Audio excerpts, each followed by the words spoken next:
Səlcuqlar bildiyimiz kimi Oğuz tayfalarından ibarət idi və Qınıq boyundan idilər. Oğuzların Qınıq boyundan. Mərkəzi Asiya bölgəsində yaşayırdılar.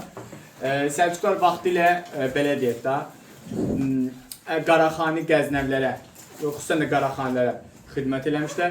Tayfa Səlcuq bəyin adından götürülmüşdür. Səlcuq bəy özü Cənd şəhərinə 962-ci ildə gələrək burada məskunlaşır Cənddə. Həmin ildə 962-ci ildə bilirsiniz də Müqəddəs Roma İmperiyası yaranır, Qəznəvi dövlət yaranır 962-ci ildə. Amma adə 1-ci Otto özünü imperator edənlik. Amma 10-cu əsr 60-cı illər tarixinə baxdığımızda, ümumi bu tarixə baxdığımızda Xəzər xaqanlığının sübutu kimi də verə bilərsiniz burada 60-cı illər. Səlcuq bəy dedi gəldi Cəndə və Cənddə məskunlaşdı. İslam dinini qəbul elədi.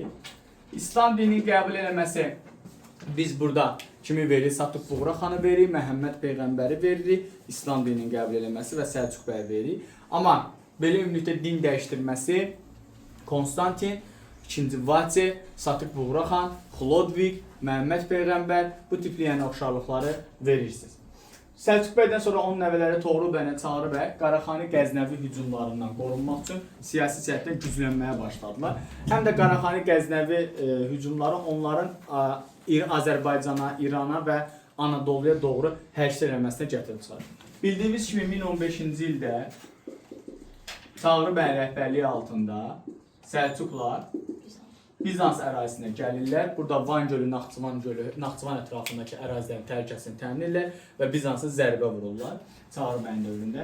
Bilirsiniz ki, 1028-də Sultan Mahmud Qəznəvi onları sürgün edir, Oğuz türklərini sürgün edir Rəvvadi Şəddadi ərazisinə, yəni İrana sürgün edir, onlar da gəlir Rəvvadi Şəddadi ərazisinə.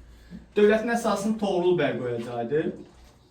Toğrul bəy 1038-ci ildə xalqın narazılığını istifadə edərək Nişapur şəhərinə daxil olur və Səlcuq dövlətinin əsasını qoyacaq. Və bununla da Oğuzların siyasi hakimiyyəti bərqərar olacaq.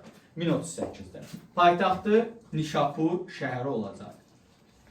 Səlcuqların belə gücləndiyini eşidən Sultan Məsud Hindistan səfərini yarımçıq qoyacaqdı və 1040-cı ildə Dəndənəkan adlı yerdə hər iki tərəf qarşılaşır və Toğrul bəy qələbə qazanır. Elə həmin ildə 1040-da dedik Dəndənəkan 1040-da bir də Mərv qurultayı olacaqdı.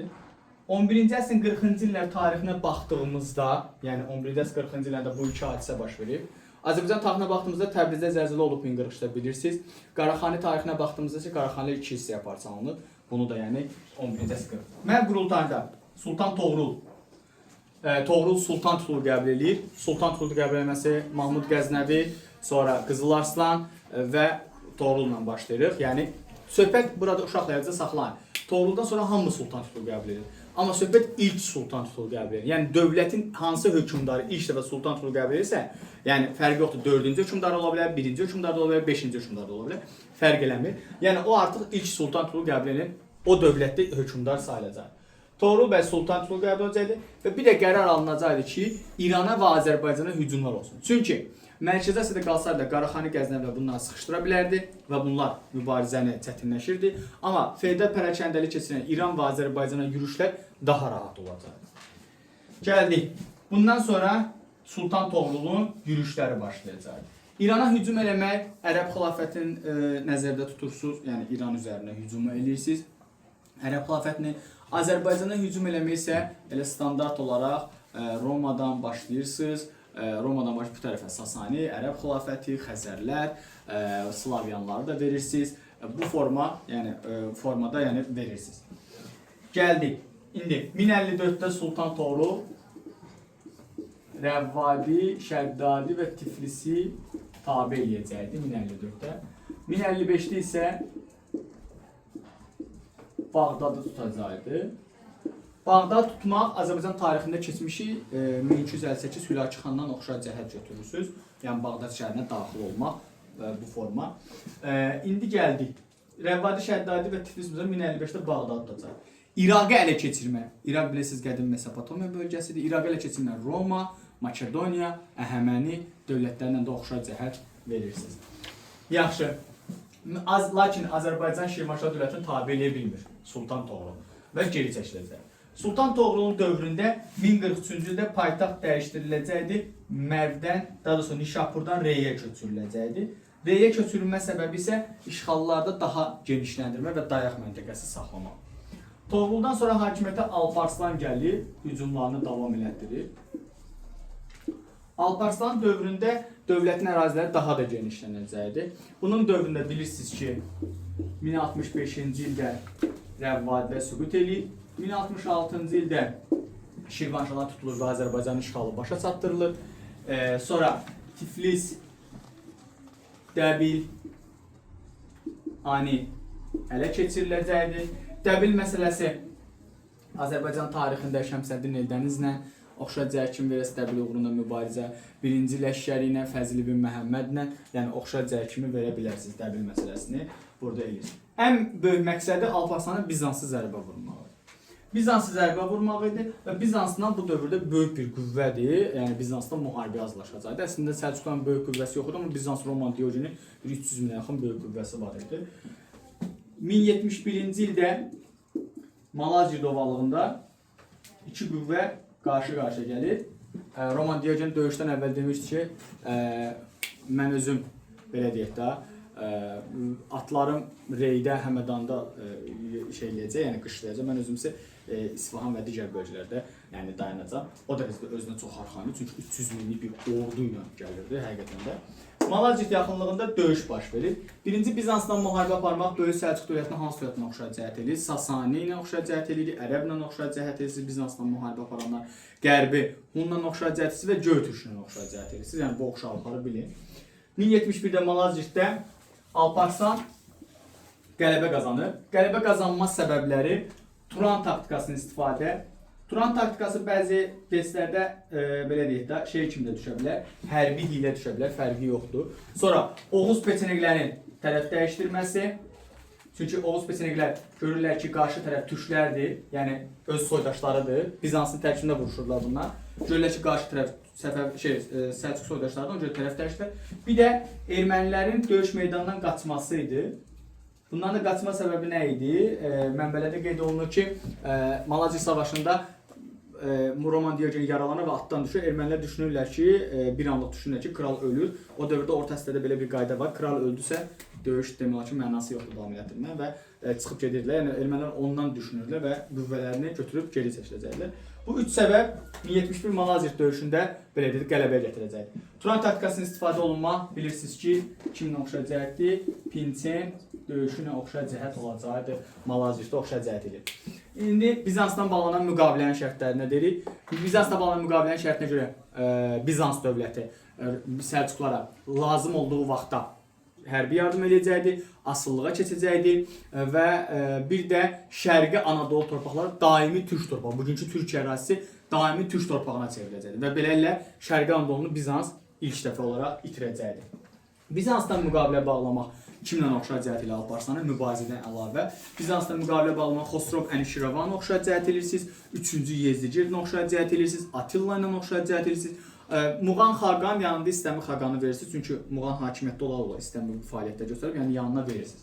Oxşar cəhət edir. Alparslan özünün şərqi yürüşü zamanı, yəni Qaraxani və Qəznəvi üzərində yürüşü zamanı vəfat edib, yerinə Məlikşah gələcəkdir. Məlikşahın dövrü qızıl dövrü hesab olunur, ən güclü dövr hesab olunur. İndi gələk burada bir şey deyim, Məlikşah keçməmişsə qabaq. Sultan Toğrul Bağdadı ələ keçirdiyi üçün Şərqin və Qərbin hökmdarı titulu alınır, xəlifə tərəfindən verilir ona. Alparslan Bizans üzərinə səfəri isə onu belə deyək də İslamın nuru ləqəbi verirlər ona. Xəlifə tərəfindən İslamın nuru adlandırılır. Yəni bunu yazı saxlayın. Məlikşahın dövrü ən güclü dövr hesab olunur. Paytaxtı İsfahana köçürür. Paytaxt dəyişdirən hökmdarları 1-ci Axistan Əbu Tahir, Maşdon İskəndər, sonra bir də bunları verirsiniz, Yusif ibn Əbi Sac, yəni bunları verirsiniz. Paytaxt dəyişdirən Məhəmməd Cahan Pəhləvan, onun kimi oxşar cəhət verirsiniz. Və bir də vahid çəki ölçü pul sistemi yaradır. Vahid çəki ölçü pul sistemi. Bir də hərbi islah keçirəcək. Hərbi islah keçirən hökmdarlar bilirsiniz, yəni onları qeyd edirsiniz özünüzdə. Hərbi islahatın burada mahiyyəti nədir uşaqlar? orduda tayfa müxtəlifliyi prinsipini tətbiq edəcək. Bu nə deməkdir tayfa müxtəlifliyi prinsipini tətbiq etmək? Məsəl üçün əvvəllər Məlikşaha qədər deyək ki, atıram, öz bölgəmizdə nəzərdə tuturam. Deyək ki, məsəl üçün Bakı şəhərində Hikmətin tayfasının sayı daha çox idisa, Bakı şəhərində ancaq ordu kimin tayfasına çağırılırdı? Hikmətin tayfası. Yəni orada müxtəlif tayfalar yaşayır, amma daha güclü olan kim idi? Hikmətin tayfası. Məsələn, Şamaxıda deyək ki, Fəridin tayfası çox güclüdürsə, daha çox kimi çağırılırdı? Fəridin tayfası. Amma Məlikşah nə edir? Bölgədəki olan tayfaların hamısından hissə ordu cəlb edir. Başa düşdünüz? Yəni orduda tayfa müxtəliflik prinsipini tətbiq. Yəni bir orduda bir tayfa yox, bir cinahda bir tayfa yox, müxtəlif tayfalar olacaq, idarə işləyəcəkdir və beləliklə hərbi islahat nəticəsində qeyri-nizami ordudan nizami orduya keçid eləyəcəkdir. Nizami ordu yaradılacaq. Məlikşahın dövründə iqtisadi canlanacaq, vahid çəki ölçü pul sistemi, bəzi belə deyək də tacirlər gömrüsünü azad edəcək. Məlikşahın dövründə hansı ərazilərə keçiriləcəkdir? Suriya, Fələstin, Ankara və Konya. Yəni Anadoluda işğallar davam elətdirilir, Ankara, Konya tutulur, Suriya, Fələstin tutulacaq. Suriya, Fələstin tutulması kimin oxşayacaqdır? Misir, El, Roma, Makedoniya, Əhəməni, Ərəb xilafəti, yəni bununla oxşar. Amma tək Suriyanı verirsə, bunların sırasına, yəni Fələstin çıxıran, bunların sırasına bir dənə də Bizansı verəcək. Yəni yadınızda qalsın. Məlikşahın dövründə bilirsiniz ki, 1088-ci ildə Azərbaycan feodal dövləti olan Şəddadi dövlətinin də varlığına son qoyulacaqdı Səkdəsi Buğa tərəfindən. Lakin Məlikşahın ölümündən sonra dövlət zəifliyi və müxtəlif, belə deyək də, əyalət hakimləri dövləti, belə deyək də, parçalamağa gətirib çıxacaqdı. 11-ci əsrin 90-cı illərində Səlib hücumları baş verir. Səlib yürüşləri nəticəsində Böyük Səlcuq İmperiyasının ərazi bütünlüyü pozulur. Çünki Suriya-Fələstin bölgəsinin, Fələstin bölgələri falan itiriləcəkdi, pozulacaqdı 11-ci əsrin 90-cı illərində. Bundan sonra isə Sultan Səncərin dövründə isə dövlət daha da zəifdir. Sultan Səncərin Qaraxani Qəznəvilərə qarşı uğurlu müharibə aparması, Qaraxani Qəznəvilərə qarşı uğurlu müharibə hamısı eləyir, yəni bütün Səlcuqlar. Uğurlu müharibə aparması onun nüfuzunu qaldırsa da, Qarakitaylara qarşı mübarizədə məğlub olması onun nüfuzunu zədələyəcəkdir və onun dövründə dövlətin siyasi pərəkəndə daha da genişlənəcək. Qarakitaylara qarşı müharibə aparması Şərqi Qaraxaniyana oxşar cəhətdə verəcəksiniz burada. Və Səlcuq dövlətinin Səncərdən sonra isə dövlət iki hissəyə parçalanır. Əslində Səncərdən qabaq parçalanır, amma siz Səncərin dövrü götürürsünüz də, müxtəlif, belə deyək də, siz akademik səviyyədə keçmirsiniz tarixi.